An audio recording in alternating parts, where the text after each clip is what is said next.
It all began in a janitor's closet. Well, not exactly. It started with a clothing cabinet at Kingston High School. Well, actually, let me back up a little more. I'm 8 years old, driving with my mom through the center of town in her mint green minivan. She pulls up to the Rite Aid and asks me to run to get a plastic bag from the store. When I return, she lifts herself up out of her seat and asks me to put it under her. Even though she's wearing a pad and probably a tampon, she's worried she might have a bleed through. Ugh, my poor mom. I feel her shame and embarrassment. 3 years later, when I get my period right before the start of 6th grade, I wonder, am I going to survive this? As the only female on an all-boys competitive sports team, I already have to work harder. But now, my period sets me even farther apart from my male teammates and my competitors. I refuse to show defeat. Some days I'm so exhausted when I get home from practice, I crawl right into the laundry basket and cry. Something about the pressure of the basket helps me with the pain, both physically and mentally. When I hit an emotional bottom, I retell myself of the story of Tina, the miracle baby. I was the baby who was delivered from her mother's belly at an emergency C-section. I'm the baby who was immediately separated from her mother, who is struggling to survive, and flown by helicopter to the nearest neonatal intensive care unit.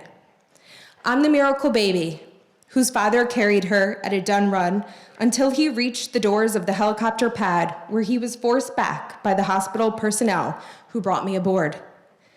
I'm the baby who survived having shit pumped from her lungs, the one who wasn't supposed to live a normal and productive life. I've heard this story throughout my life, told by all of its storytellers, my father, my mother, my aunts, and grandparents. I've replayed this story in my head so many times, and always at the end of each telling comes the famous line, "You're the miracle baby." At some point, I decide that Miracle Baby isn't just a story, it's who I am. It's a gift I get to share with others about overcoming the odds and succeeding anyways. It's a title, a badge of honor, and maybe, just maybe, a state of being. Like, I can't just waste this life. I have to push myself to create as many miracles as possible. Which brings me to present day, living my best activist life in the janitor's closet. I mean my office at Kingston High School, where it all began. I'm hired in 2015 as a cohort social worker, following a group of students from 10th grade to their senior year. As the school is being renovated, we social workers discuss the need for our clothing cabinet to continue. When I transitioned into a new role and a new office in 2018, I asked for more donations and grabbed some garment racks. Someone calls my place a thrift shop. I'm a little insulted at first, but it gets me thinking, what if we had a free store, not just for clothes, but for all the students' needs? I co-lead a free food pantry with the food service department, and that's when the project really takes off. I get all sorts of requests. How about household goods? What about cleaning supplies? And can we get more soap? What about the conditioner and shampoo? One day, the school nurses asked me if I have period products.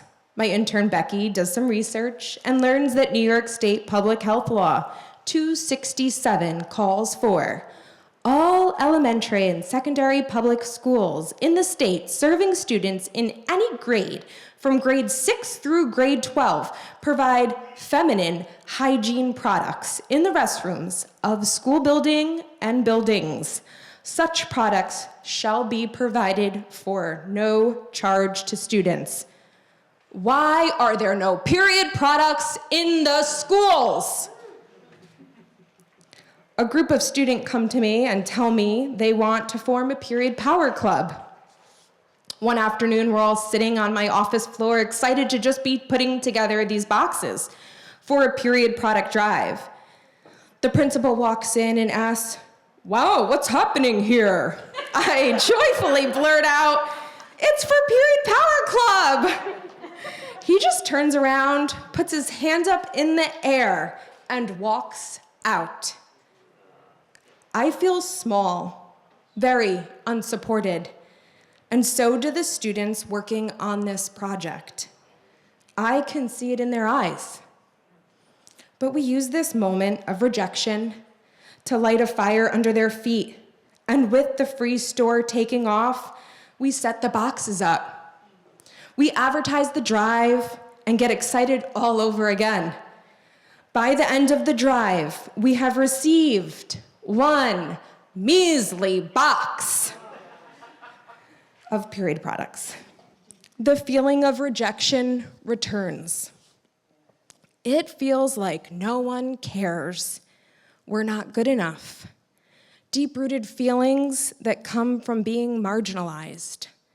But I am Tina, the miracle baby, badass woman, tired of being pushed to the side, ready to fight for myself and others. I use my anger and frustration to fuel my fire, and before I know it, I'm ablaze. I'm the pyromaniac of periods! Red embers aglow. I will not stop until change is made. I'm done protecting a system that is broken. We write lots of emails. Becky works on an open mic night event to give space for people to talk about their period experiences. At the end of the day, can we just get some period products in the bathroom? We want to record our open mic night. We reach out to Hutzi and meet Angel and Natasha. Woo! They decide that a documentary about 5 menstruators is just what our community needs. For the first time, we feel seen and valued, like we are enough, and our words have meaning. We are important. What started as a closet full of discarded clothing has turned into a movement. Period power is more than just the stories of these students here tonight. Their stories are fuel to our fire. Eradicate period poverty and end period stigma for everyone.